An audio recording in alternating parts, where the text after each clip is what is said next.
Ce n'est pas la France qui dit à Sékou Touré, il faut faire la pierre noire et tuer les citoyens.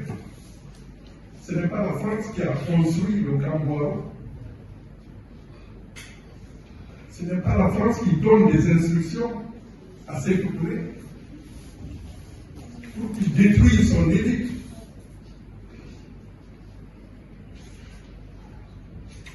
Tous les ambassadeurs de Guinée, à New York, à Washington, à Moscou, autant de Sékou, tous ont été tués. C'est la France qui est responsable de cela. La France a quitté la Guinée en 1958. Il y a eu quelques tentatives avec le service de contre-espionnage, le STEC. Mais on sait que le Premier ministre, le président du Conseil namibien est intervenu à temps, au moment où on a découvert des caches d'armes à la frontière de Kédougou, entre la Guinée et le Sénégal. Mamadou Dia est intervenu, il a écrit au général de Gaulle. Il a fait expulser les officiers français qui étaient impliqués dans ce processus. Et il n'y a pas eu un début d'action. Pratiquement, les fameuses coupures de faux billets, on raconte ça, ça a existé, mais ça n'a pas eu, ça ne s'est pas répandu en Guinée. Sékou Touré lui-même était au courant de ce problème de cache d'armes. Mais ce que lui, il a fait, Sékou Touré, il a créé l'amalgame. Il a fait croire que Ibrahima Diallo, qui avait créé un parti politique en Guinée, le Parti progressiste guinéen, en 1960, en Afrique, tout ça. En même temps, il y avait eu le problème de ces caches d'armes. Il a voulu lier les deux problèmes, qui n'étaient pas liés. Ibrahima Diallo a publié un manifeste, la dictature à l'ordre de Sékou Touré. Il a fait publier un manifeste, il a créé un parti politique avec son... C'est pas Sékou Touré qui t'a arrêté.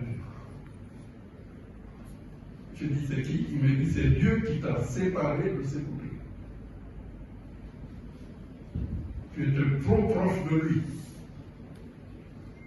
Et tu ne savais pas qui il était. Dieu t'a séparé de lui, t'a mis en prison pour que tu vois qui est Sékou Touré. Comment il dirige le pays.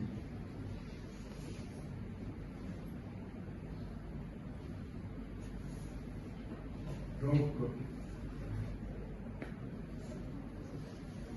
c'est une situation difficile. On est resté enfermé à Kenya de 1970 à 1976. C'est-à-dire 24 heures sur 24, vous êtes enfermé. Et quand vous êtes enfermé dans la prison, vous n'avez aucun contact avec l'extérieur.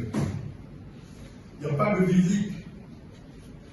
Il n'y a pas de communication avec l'extérieur. Il n'y a pas de journaux. Il n'y a pas de radio. Vous n'avez aucune nouvelle de vos familles. Et vos familles, le chef ne peut pas vous contacter. Donc, quand on est dans une telle situation, on n'a pas de contact avec le monde des vivants. On est en contact avec le monde invisible.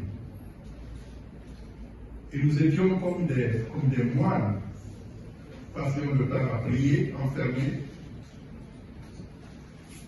Et nous recevions des messages codés du monde invisible. Et ces messages, nous essayions de les décoder, de les interpréter. Il y avait des rêves, on avait des rêves récurrents, des rêves prémonitoires. On dit que c'est Dieu qui murmure à l'oreille de ceux qui rêvent. Dieu murmure à vos oreilles. Allah sauve le peuple.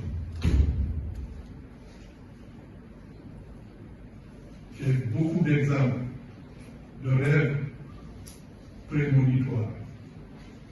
Quand j'étais à la prison, un jour, je raconte à un de nos sages de la prison, j'ai dit, j'ai rêvé que j'ai été libéré, je suis arrivé chez moi à Mamou. Et sur ma terrasse, on me présente une femme, on me dit, voici ta mère. Je dis non, c'est pas elle ma mère. S'appelait Maïmouna Baldé, Maïmouna Kora, la troisième épouse de mon père. Moi, ma mère, Maïmouna Baldé. Alors, c'est elle qui me reçoit quand j'arrive à la maison, sur la terrasse. On me dit, voici ta mère. Je dis, non, c'est pas elle ma mère.